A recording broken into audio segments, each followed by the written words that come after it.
మా ఇంటి బంగారం మూవీ రివ్యూ. సో ఈ మూవీ గురించి మాట్లాడాలంటే భయ్య ఫస్ట్ పాజిటివ్ గురించి మాట్లాడుకుందాం. అండ్ ఆ మూవీ పాజిటివ్ వచ్చేసి సమంత గారే. ఎందుకంటే సమంత గారు ఈ మూవీలో one of the main core pillars, one of the main key characters, ఇవన్నీ మనకు తెలిసిందే. అండ్ మనం ఈ మూవీ చూడడానికి వెళ్ళేది కూడా సమంత గారి కోసమే. బట్ ఇక్కడ మెయిన్ ప్రాబ్లం ఏంటంటే ఈ మూవీలో సమంత గారిని కానీ మనం only one and only positive గా కన్సిడర్ చేస్తే మిగతా ఏది కూడా మీకు పాజిటివ్ గా అనిపించదు. అండ్ దానికి main reasons the failure of the script it self. ఎందుకంటే ఈ movie screen play, story line చాలా చాలా బేసిక్ స్టోరీ లైన్స్ అండ్ వాటిని తీసుకొని చాలా ప్రొలాంగ్డ్ వేలో అవసరం లేని రన్ టైమ్ లో ఈ మూవీని చూపెట్టినట్టయితే నాకు అనిపించింది. Because the main key positive of this whole film is Samantha గారు. ఆమెను ప్రాపర్ గా యూజ్ చేసుకుని ఉంటే మాత్రం ఈ మూవీ మళ్ళీ ఒక ప్రాపర్ హిట్ గా మారేది. ఎందుకంటే సింగిల్ హ్యాండెడ్లీ సమంత గారు ఇలాంటి మూవీస్ ని ఎలా హ్యాండిల్ చేస్తారో మనం ఆల్రెడీ బేబీ మూవీలో చూసాం. బట్ దానికి కంప్లీట్లీ ఆపోజిట్ గా ఈ మూవీ కంప్లీట్ ఒక యాక్షన్ అండ్ అలాగే డ్రామా ఓరియంటెడ్ ఫిల్మ్. సో ఇలాంటప్పుడు ఈ మూవీలో మెయిన్ గా వర్కౌట్ అవ్వాల్సింది ఏంటి? యాక్షన్ మరియు డ్రామా. యాక్షన్ లో వీలైనంత వరకు ఇచ్చేసారు. ఫైట్ కొరియోగ్రఫీ చాలా బాగా అనిపించింది. But main problem with the whole film is drama. ఎక్కడైతే మనకి స్టోరీ చాలా ఇంటెన్స్ గా వెళ్ళాలో అక్కడ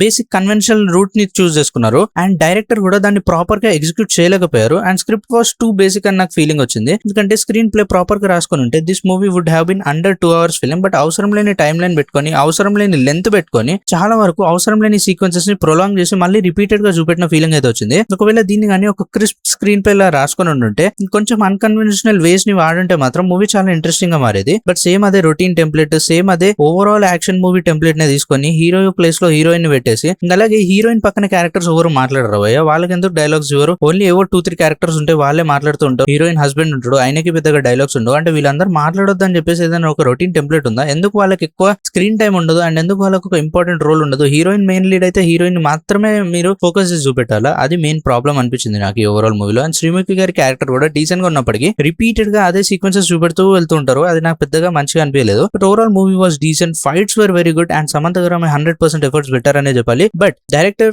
అండ్ అలాగే screen play writer and story writer వీళ్ళందరూ కరెక్ట్ గా ఈ మూవీని ఎగ్జిక్యూట్ చేయగలిగారా లేదా? అండ్ అలాగే ఆన్ పాయింట్ మనం ఏదైతే ఈ మూవీ ట్రైలర్స్ అండ్ టీజర్స్ నుంచి ఎక్స్పెక్ట్ చేసామో అది మూవీలో డెలివర్ చేయగలిగారా లేదా అంటే చేయలేదని చెప్పాలి. And that was the most disappointing point of this whole film. And I hope this movie will collect what it had spent on the overall movie making. And I think this is a decent one time watchable film. And ఒకవేళ మీరు కానీ ఫ్యామిలీతో ఒక decent watchable film కి వెళ్ళాలి weekend అనుకుంటే మాత్రం వెళ్ళేసేంటి. But I don't think this is one of the things which we have expected from the movie itself. ఎందుకంటే ట్రైలర్ అండ్ టీజర్ ఏ లెవెల్ అయితే మనకి కంటెంట్ ప్రామిస్ చేసావో అవి మూవీ డెలివర్ చేయలేకపోయింది. సో మీ ఒపీనియన్ కాన్సెప్షన్ తప్పకుండా చెప్పండి.